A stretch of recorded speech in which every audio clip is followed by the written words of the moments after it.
I need you to listen to this carefully, because what I'm about to share is not just another story. It's a testimony that shook even the hardest of skeptics. A man who spent his entire life taking the lives of unborn children, a man who never believed hell was real, suddenly found himself staring into the flames of eternity. This man wasn't just anybody. He was a doctor, respected in society, praised by many, and paid thousands for his work. But behind closed doors, his hands were soaked in the blood of innocents. Then one day, in a moment he never expected, everything stopped. His heart failed, and for the first time in his life, he realized death wasn't an ending. It was the beginning of something far worse. He said he was dragged by invisible hands into a pit so dark, yet so alive with screams, fire, and terror that no human words can fully describe it. He saw other doctors. He saw women crying out in torment. He smelled burning flesh, sulfur, and death. And then, Jesus appeared. And what Jesus told him in that place, it was not just for him. It was a warning for every single one of us listening right now. Stay with me until the end of this testimony. Because the words Jesus spoke, they may very well save your life. Before I go further, I just want to pause and thank each and every one of you in this community. Your support, your prayers, and your hunger for the truth are what keep these testimonies alive. Every time you share, comment, or subscribe, you're not just helping this channel, you're helping spread a message that can rescue souls from eternal darkness. I want you to know this: you are part of something bigger than you realize. These stories aren't just entertainment. They are lifelines. They are wake-up calls for a world that has forgotten eternity. So thank you. Truly. For standing with me, for listening, and for sharing. My prayer is that tonight, as you listen to this doctor's testimony, God will stir your heart in a way that you'll never forget. Now, let me take you back to where it all began. My name is Dr. Jonathan Reed, and for more than 20 years, people called me a man of science. I wore that title proudly. I was a husband, a father, and in the eyes of my colleagues, a successful medical professional. But behind the polished white coat, there was a side of me I never wanted anyone to see. I wasn't just a doctor, I was an abortionist. I told myself I was helping women. I told myself I was giving people a choice. That was my defense. That was the lie I repeated every time guilt started to whisper. But deep down, I knew. My hands were stained. Every night, when I closed my eyes, I would see little faces, sometimes just shadows, and I would wake up in cold sweats. But instead of turning to God, I hardened my heart. You see, I grew up in church. My parents dragged me to Sunday school. I memorized verses. I knew about heaven and hell. But by the time I was in medical school, I had already decided, God was just a story people told to control weak minds. I was smarter than that, or so I thought. And yet, every once in a while, the thought of eternity would crawl back into my mind. Dr. Reed, a patient once asked me with tears in her eyes, do you think God will forgive me for this? I looked her in the face, stone cold, and said, there's no God. Don't torture yourself with myths. I still remember her face. That night, I drank myself to sleep. My life on the outside looked polished, but inside I was crumbling. I had a sharp tongue, a quick temper, and an ego so large I couldn't take correction from anyone. I was the man who thought money solved everything. If my wife complained, I bought her jewelry. If my kids needed me, I handed them cash. I was present in the body, but absent in spirit. And the truth? I hated Christians. Especially the ones who stood outside my clinic with signs, praying for me. I called them ignorant. I mocked their faith. I told them hell was just a fairy tale to scare children. But secretly, when I was alone, I would wonder, what if I was wrong? Still, I drowned the thought in alcohol, in work, in pride. I told myself I had control. That death was just the end. That there was nothing to fear. Until the day came when death knocked on my own door. That day, June 12, 2017, started like any other. I woke up, drank my coffee, and headed to the clinic. I never imagined it would be the last morning I would see the sunlight as I knew it. Because that evening, everything changed. June 12, 2017. I will never forget that day. The clinic was busy, as usual. I had performed 3 procedures that morning. My nurses joked, my phone buzzed with messages, and the world kept moving. But something felt strange in my body. My chest felt heavy, like someone was pressing down on it. I ignored it. I told myself I was just stressed. By evening, I was in my office filling out paperwork when suddenly a sharp pain shot across my chest. I dropped my pen. My hands trembled. Sweat rolled down my forehead. Help! I tried to call out, but my voice was weak. My nurse rushed in, panic in her eyes. She shouted my name, shook me, but my vision blurred. The room spun. Then everything went black. I knew I was dying. I felt my body collapse, but at the same time, I was outside of it. I saw myself lying on the floor, my mouth open, my skin pale. Nurses rushed around me. Someone screamed, "Call 911." I wanted to tell them I was right there, but no one heard me. No one saw me. Then suddenly, I felt something grab me. It was not gentle. It was violent. Like invisible claws tearing me away from the light of that room. I screamed, but no sound came out. I was being dragged downward, fast, as though gravity itself had flipped. At first, there was silence. Then a low rumbling, like distant thunder. Then screams. Thousands of screams. Men, women, children. The sound grew louder and louder until it pierced me like knives. The air grew thick. The smell was unbearable. Sulfur, burning flesh, and something rotten, something worse than death itself. I gagged, but I had no body to choke with. Then came the heat. Waves of fire. A darkness so thick it wasn't just around me, it was inside me. I landed hard. I was in a place unlike anything I had ever imagined. Flames burst from the ground but gave no light.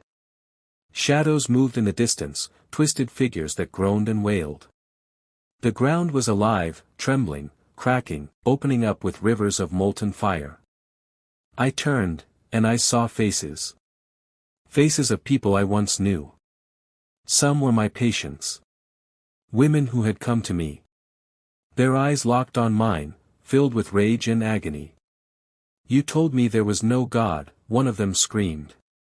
Her voice echoed with torment. "You told me it was just a myth." She reached out, but her hands burned like coal, melting and reforming in endless pain. I stumbled back, shaking, "No. No, this can't be real. This can't be happening." But it was. All around me, souls were crying, begging for mercy. The fire didn't consume them, it tormented them. Flesh burned, then grew back, only to burn again. The screams rose higher than anything human. Then I heard it. A laughter. Deep. Mocking. It shook the ground. And from the shadows came creatures, grotesque, half human, half beast. Their eyes glowed red. Their teeth dripped with black slime. One pointed at me and hissed, "The doctor is here." They lunged, clawing at me, tearing my skin, but I didn't die. The pain was unbearable, magnified 1,000 times. I screamed until my throat felt ripped open, but my voice carried nowhere. This was hell. And the worst part? I knew. I deserved it. Every abortion. Every lie. Every soul I mocked. It was all here with me. And deep inside, a voice whispered, "You told them there was no God. You told them lies. Now see where those lies led you." I fell to my knees, broken, hopeless, drowning in regret. And just when I thought there was no end to the torment, something happened that I can never forget. I thought the flames, the screams, and the torment I first encountered were the worst hell had to offer. I was wrong. Because as I fell to my knees, something like an invisible chain wrapped around me. I was yanked deeper, pulled down into another chamber below. The ground opened like a living mouth and swallowed me whole. The further I went, the darker it became. Not a normal darkness, this was a living darkness, thick, suffocating, pressing against my skin like wet cloth. I could hear voices all around me, whispering my name. "Doctor. Doctor. You killed them." The voices grew louder. I opened my eyes, and what I saw froze my soul. Rows upon rows of tiny figures. Infants. Children.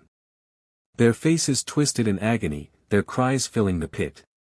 They were not whole, some had missing limbs, some were torn, some bled endlessly. And every one of them looked straight at me. "Why, doctor," one of them wailed, his voice echoing like thunder. "Why did you take my chance to live?" I covered my ears, but their cries drilled into my mind. And then I saw something worse. Other doctors. Men in white coats like mine, shackled and dragged by demons. They screamed as fire licked their flesh. One shouted, "I didn't know.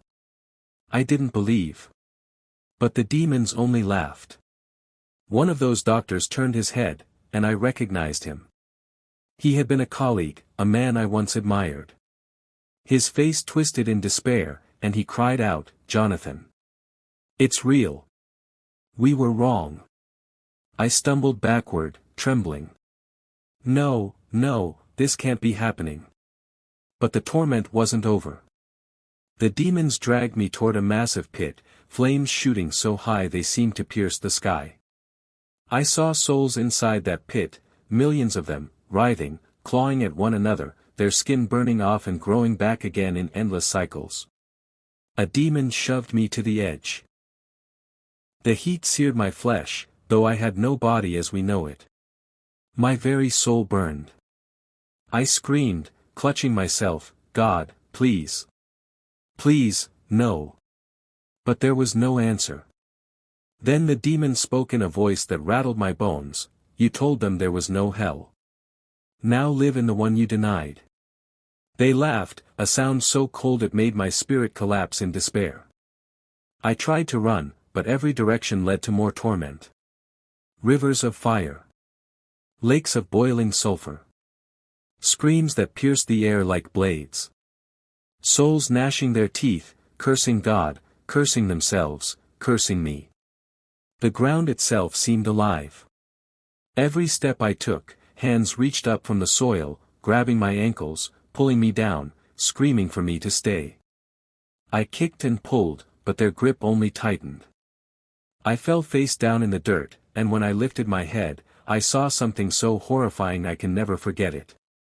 A giant creature, towering, with horns like iron spikes and eyes like burning coals. His presence alone filled me with terror.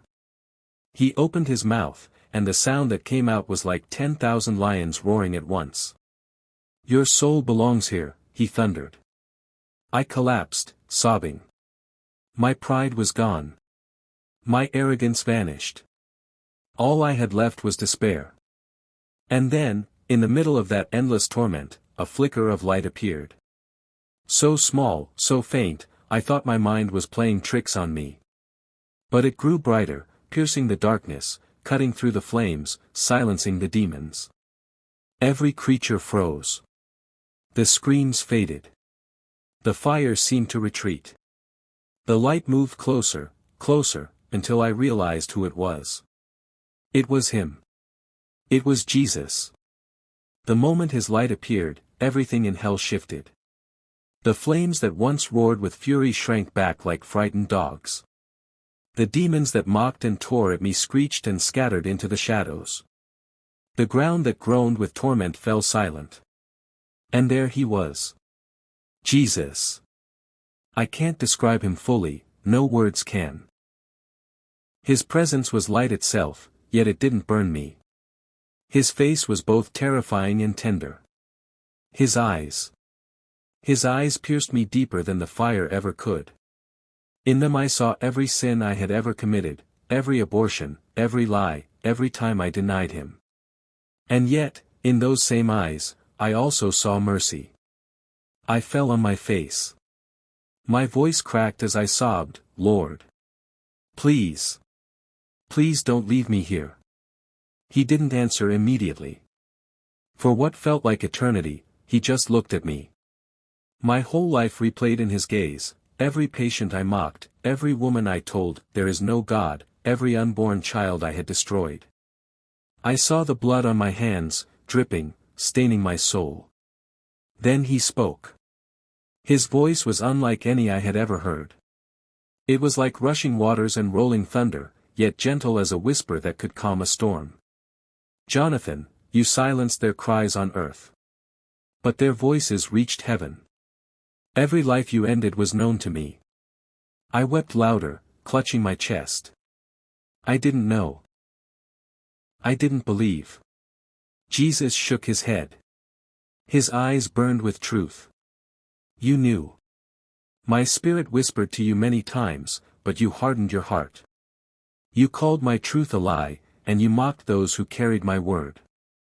I had no excuse. Every defense I had built collapsed in his presence. But then, something I will never forget happened. Jesus knelt beside me. His light wrapped around me like a shield, blocking out the flames, the screams, the torment. I did not bring you here to condemn you, he said. I brought you here to warn you, and through you, to warn many others. You are not yet finished on earth. I gasped, lifting my head. You mean I can leave this place? He nodded, but his expression was stern. Yes. But hear me well. If you return to your old life, if you continue in sin, this place will be your eternal home. Go back and tell them, hell is real. Sin has consequences. And my mercy is the only escape. Tears blurred my vision. His words burned into my soul. Then he said something that shattered me. Jonathan, you took lives that were not yours to take. You destroyed what I created. Yet my blood is strong enough to wash even your hands clean, if you repent. I cried uncontrollably. Mercy, for me. A man who had killed so many. But he wasn't finished. Go, Jesus said firmly. Warn the doctors, warn the women, warn the world. Time is short. Eternity is forever. Then he stretched out his hand. The moment his fingers touched me, fire became light, screams became silence, and the chains around me snapped like paper. I felt myself being pulled upward, faster and faster, until suddenly. I opened my eyes. I was back in my body. A hospital ceiling above me. A beeping monitor beside me. Doctors shouting, he's back. We've got him back. I had died. But Jesus had given me another chance. When I woke up in that hospital bed, I wasn't the same man who had collapsed on the floor of my clinic. Something inside me was gone. The arrogance, the denial, the pride that once blinded me. And something new was born, a fear of God so real it shook me to my core. The doctors around me celebrated, saying it was a miracle that I survived. But I knew better. It wasn't medicine that brought me back. It was mercy. The very next week, I closed my abortion practice. People thought I had lost my mind. Colleagues mocked me, saying, Reed has gone religious. Some even called me a coward. But I didn't care. I could still hear the cries of those children in my ears. I could still feel the fire on my skin. No amount of money could tempt me to stay in that profession. I went back home and fell on my knees before my wife and children.